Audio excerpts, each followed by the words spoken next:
In the digital era, true love may only be a few clicks away.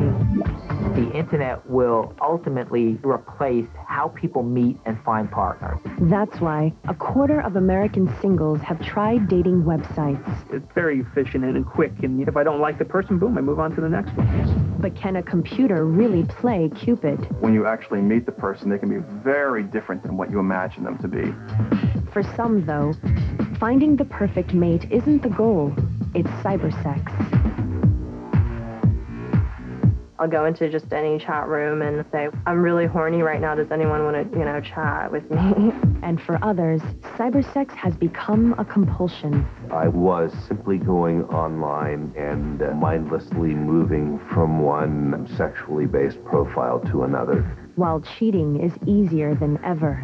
The majority of divorces now have internet sex as a component of the divorce process.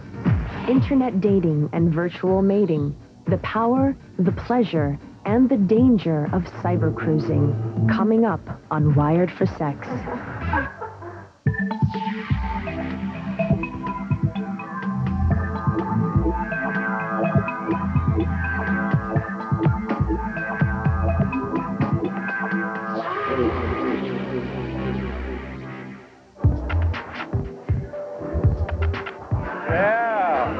Look at this girl, she's from England. A Valentine's Day pajama party is just starting at a chic hotel in the Los Angeles neighborhood of Westwood. I'm here to meet the man of my dreams. I'm here in my PJs and I'm single and I'm here to help people meet other people. Several hundred of the nation's 98 million singletons have gathered on this most romantic of days. See if Prince Charming's really out there. Well, happy Valentine's Day. Many are looking for their dream mate, or at least a dream date. Well, I figure that every woman here is looking to get picked up. Maybe not by me, but looking to get picked up. So that's a good starting point. But partygoers didn't hear about this soiree from a flyer or a friend. This event was created in cyberspace. It's sponsored by Match.com, one of the most popular online dating websites, which boasts more than 700,000 paying members and websites in 10 languages. Gay singles pioneered online dating in the early 1990s as they looked for discreet ways to meet each other. Cyberspace was a place where they could avoid bigotry and homophobia. It was gay men who were really the first to realize and take advantage of the benefits of something like America Online as a way to meet prospective partners. Computer dating slowly moved into the heterosexual community in the mid-1990s. But for years, people who found dates online were stigmatized. In the beginning, there was sort of like a weird factor that only like these tech guys were on these dating sites. And there's a certain stigma that made the mainstream shy away from the dating sites. Nowadays, it's become very mainstream. Steve Zarnecki is one of the more than 15 million people who have visited at least one of the estimated 3,000 dating websites. He's a member of 7 different sites where he can browse profiles with pictures and send emails to make contact with women he likes. It kind of works around your schedule. So I could be looking up people online at 3 o'clock in the morning. When that person is sleeping, I could still learn about that person and, actually email them, and they'll get that email in the morning. What could be more convenient than sitting in your room and looking at all the potential mates that you could within a specified geographic region with specified demographics of the person, with a specified look, weight, height, preference for social interaction. All of that's right there. But for all their technological achievements over the years, computers still have profound difficulties in doing something as ineffable as predicting whether sparks will fly when 2 people meet. When you meet someone, there can be that physical chemistry and that chemical, amorphous, ethereal magic that can happen. And on paper, someone can look great, and you just don't click. And you think, like, wow, I should like this person. We have the same beliefs, the same like likes and dislikes, but when you meet someone, there's still that kind of X factor that plays into it. There's also a more basic problem with internet matchmaking. Some people don't describe themselves as they are, but rather as they would like to be. When we write our profiles, we present the best version of ourselves, the best photo of ourselves. So when you actually meet the person, they can be very different than what you imagine them to be. I met this one girl online. She looked actually like Mira Sorvino, the actress. I don't know about looking like Mira Sorvino. She actually looked like she ate Mira Sorvino. Despite its drawbacks, the number of people looking for love online is exploding because of profound societal changes. These days, people are getting married a lot later. They're focusing on their careers. The divorce rates are much higher, and people are moving a lot more. They're more mobile, so it's much harder to meet people these days. Some say the rise of online dating is a symptom of a bigger problem. More and more these days, our fast-paced, high-tech lifestyle inhibits face-to-face interaction. It's such a testament to the loneliness of the individual in the modern world. Our over-large and over-corporate economic, social landscape, people retreating into technology and to find some human contact in a machine is kind of a testament to a culture that may be moving in the wrong direction. Tonight, Steve has a date with Michelle, a woman he met online. Will it be a love connection or a case of false advertising? But first, a look at one of the millions of cybercruisers who have sex and conduct real relationships entirely on the internet. That's coming up on Wired for Sex.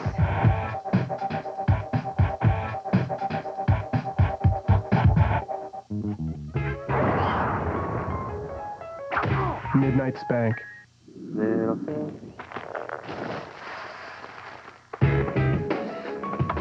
This is Midnight Spank.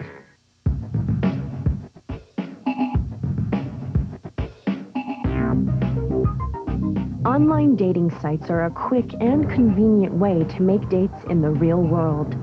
But with chat rooms and instant messaging, it's also possible to have sex and conduct a relationship without ever meeting in person.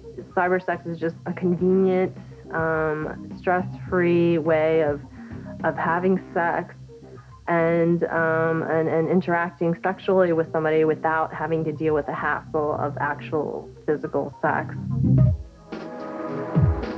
Judy Kang is a 27-year-old 3D animator and part-time DJ living in Las Vegas. After she left her native Korea, she spent a decade attending Catholic schools in the United States. It's a religion where, you have very strong rules, and if you don't abide by them, there's a very heavy guilt factor that goes with that. You shall not commit adultery. It's like one of the 10 Commandments. They also strongly believe in no sex before marriage. Despite her religious schooling, Judy was sexually curious from a young age. She started experimenting with chat rooms 6 years ago and soon discovered cybersex. It's now become a regular part of her sex life. I'll go into just any chat room and I can say, well, I'm really horny right now. Does anyone want to, chat with me or something like that, After a line like that, Judy is inundated with private messages to take up her offer. She picks one person and has a fling. I'll say something like, well, why don't you stroke it or something. He'll be saying things to me which will, use my imagination, and, I'll get turned on, and then I'll start masturbating, and then I'll just be going back and forth until I reach an orgasm. My research shows that people communicate more flirtatiously on the computer. Even without wanting to be sexual, there is a greater degree of disinhibition and a freeness that you'll see online that you will not see in person. And that's because there are no boundaries online. I could be chatting with a friend or a stranger, and, it might start out with a flirtatious thing, and then it'll get very, very passionate and steamy, and it's fun. Despite Judy's enthusiasm, a lot more men than women go online to seek cybersex. The competition for females is intense. To get and keep Judy's attention, her would-be partners must be smart, slick, and quick on the keyboard. I think one thing that the technology is doing is it's shifting which criteria we're using when we're selecting mates. That's giving advantages to all the brainy, articulate people who talk well, but perhaps have bad breath or are hopeless at back rubs or whatever. Think of the classic thing of the geek who could never get a date all through high school. You know, you now find in cybersex, he could be the biggest stud on the block because he's a smart guy and maybe he's learned the words. He can't say them out loud, but he can sure type them. With cybersex, Judy can avoid the emotional attachments and powerful feelings that real-life relationships require. When you have sex with someone, there's other things that get involved, like emotions, and then there might be drama or certain things that get involved, and you know, sometimes you just don't want to deal with that. With the internet, you can really reach out and touch someone electronically any place in the world. And in a world of AIDS and STDs that may not be curable, that is very good. There's an element of safety involved. The inherent anonymity of online communication lets the imagination run wild. It's fertile ground for role-playing and experimentation. You can do gender play. I can be female with very little consequences. Maybe I want to be a gay man. You know, I want to see what that's like. Maybe I want to explore S&M or fetishism. Whether it's fetishistic fantasy or a good old roll in the virtual hay, cybersex is just a part of Judy's love life. I have cybersex once in a while, but I also have physical sex. You know, I'm dating a guy right now, and, you know, it's casual, but, you know, I mean, I make sure I maintain a balance. But some people aren't able to maintain that balance, and for them, cybersex can become a compulsion. We'll meet a high-tech sex addict coming up on Wired for Sex.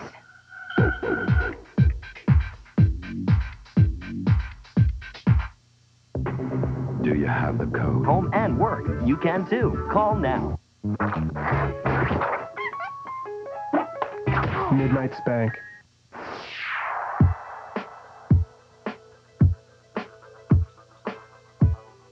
The internet is a powerful research and communication tool, but a lot of what people are looking at and saying is sexual. We're finding that around 25% of people who go online today engage in some kind of online sexual activity. It's a phenomenal amount when you think about how many millions of people in the U.S. use the internet. Psychologists say most people who seek sexual content online are mentally healthy, but an estimated 6 to 8% of Americans, straight and gay, male and female, are sex addicts. Many of those have been ensnared by the internet. Because of the power of the internet, it's kind of like crack cocaine. It's very addictive very quickly. It's very powerful. And so we're seeing people, again, who might not have had a problem with sexuality in the past who are easily getting addicted to the internet. My name is... I'm a love and sex addict. Richard, who didn't want us to use his real name or face, is a member of Sexual Compulsives Anonymous, a 12-step group that helps people addicted to pornography, prostitution, and other sexual behaviors. Richard first realized he had a problem in 1988. I had to admit to my partner that I had slept with. At the time, I think I remember it was over 1,000 other men. But Richard's admission was not the end of his compulsive behavior. In fact, it was around that time that he first connected to dial-up bulletin board systems before the creation of the World Wide Web. Basically, the way that my addiction manifested itself was very early on in local bulletin boards. I would connect very crudely and discovered that that was an opportunity to meet other men and intrigue with them. After the arrival of web browsers, Richard found himself spending more and more time online, viewing pornography and cybercruising potential new sex partners. Specific behavior that I had to stop using was simply going online and mindlessly moving from one sexually based profile to another.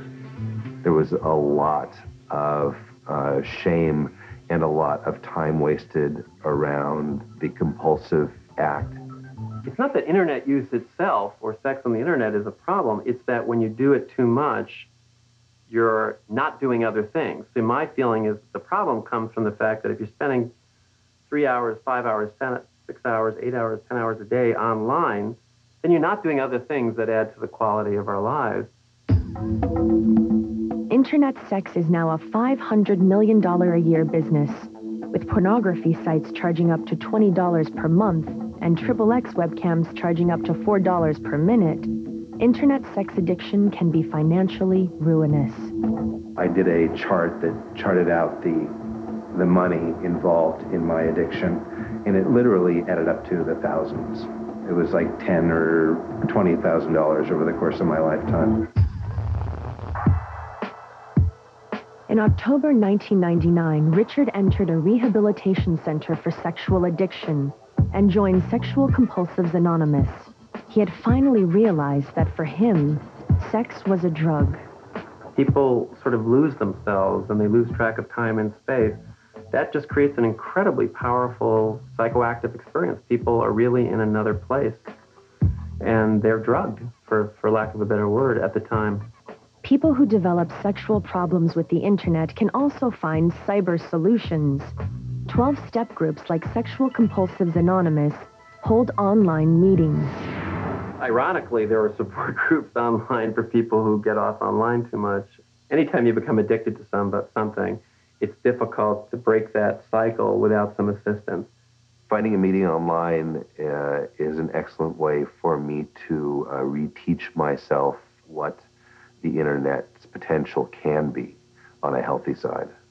I find that a lot of what is necessary for me to do is to create new associations with behavior that otherwise would have led me into my addiction. After 2 years in his support group, Richard is still struggling. He's had to fight his addiction and the porn-saturated internet every step of the way. I try to move my thoughts away from sexual thinking, because the next thing I know, I could be online, clicking away mindlessly for hours. For many others, however, online activity affects more than their own quality of life. It can also wreak havoc on their relationships and families. Internet infidelity, coming up on Wired for Sex.